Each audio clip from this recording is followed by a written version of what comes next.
I'm speaking with author Jeff Parry, who's released a book called Fail to Win Because of the Beatles. Thanks so much for joining us today. Hey, right on, Shelby. It's good to be here. Now, this book was released yesterday, actually, on the 5th. What can readers expect in this? Well, it's a long story, but it took 7 years to write. And I've been in the music entertainment business, if you will, since I guess 43 years, I guess.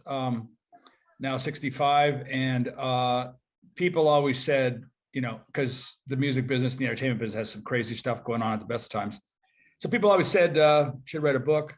And I, never really thought of doing that. I couldn't even write my own name in school. So thinking of writing a book was like not first on my agenda. But anyways, so that was always said to me because I tell people some of the crazy stuff that goes on behind the scenes. Excuse me. But it really came to a head, a couple of reasons. I think I always remember my grandmother writing her memoirs when she was on her last days, if you will. And that, at that time she was, capable of a couple of pages in a ballpoint pen and, nothing really legible. And I always thought maybe you should do that when you're Copus Mentis type of thing, right? For your kids, that is. So that's sort of in the back of my mind to just, I've always, I've got passion about what I do and all this kind of stuff. And I just thought something for the kids to have in the mantelpiece when I'm sitting there on the mantelpiece in a little box one day. But that being said, so, so I've had a lot of ups and downs, and if you're in business for yourself, that's just whether it's a shoe business or the music business, it goes with the territory. If you want to be an entrepreneur, there's no rules, and nobody feels sorry for you, and you're the last guy paid and the guy that sweeps up afterwards, sort of thing. So, so 2013, it had come to I think my fourth, fifth, sixth, whatever downturn that, and this was a pretty significant one where everything was just falling apart at once. At the same time, I put on the biggest show we'd ever done at McMahon Stadium on August 15th, 2013 for flood aid. For the victims of the flood in Calgary, we had like Nickelback on there, Randy Bachman, Loverboy, Colin James, Tom Cochran, etc. Just raised a whole bunch of money, over $1 million for that, and had 35,000 people out, and community was all coming together, and that was the worst. Yeah.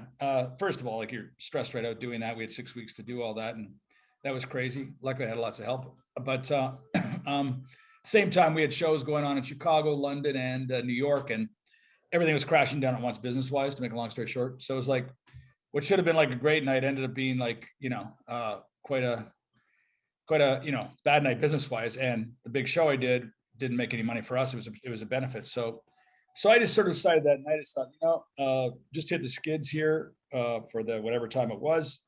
But every time I hit the skids or things went bad, I've always had this, not theory, but it's actually truth, that I elevated if you could stick to it, as someone said, keep riding the bike, you can elevate yourself much higher than you had been prior. So it's almost like okay, we're going to challenge you. And but if you can keep riding the bike, you're going to get above where you were. And that's always been the case from when I was actually 5 years old, if you will, but everything that's bad seemed to turn into something good, but you sort of had to ride it out, if you will, and not give up. And so I thought, okay, well, this would be a good time to maybe write a book for entrepreneurs, not necessarily about the music business, to show them, it's not all wine and roses and, limousines and whatever. And if anything, you might be driving the limousine, So I thought it'd be kind of cool to just give my experiences because I've mentored kids in business classes and stuff like that, but to have a real-time sort of thing to say, well, if you're going to go into business, this is the kind of the journey you're going to go on, and you may not want to go on that journey. So that night I decided, yeah, I should do that. And then at the same time, like I said, I wanted to leave something for my kids. So that's when I sort of began, was the 13th, August 15th, 2013. And now it's 8 years later type of thing. So. And this book was in collaboration with another author, correct? So I just thought, I don't like doing this. I don't like this process. But if I can find someone I can talk to about it, that's where I'm better. That's how I'm more together. And so I got a hold of the critic at the Calgary Herald, Louis Hobson, who's like 10 years older than me, I think. And it was a neat thing. We become like fast best friends out of the whole deal. But so he's been a theater critic in Calgary for probably 50 years, as well as a teacher and blah, blah, blah.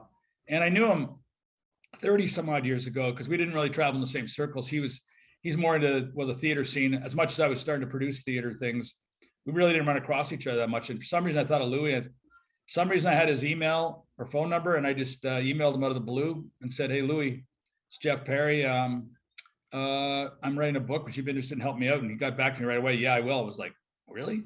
Okay." So we got together pretty much every Thursday at a Vietnamese restaurant in Calgary, and I'd buy us wonton soup, and I just sort of spill my guts, and he'd had a recorder, because he's old school too. He'd write things down at a recorder, and we just sort of elaborated on the 100 pages and made it into, I don't know, more than that. And then he enlisted somebody else, former principal, who's also a writer, to help frame it.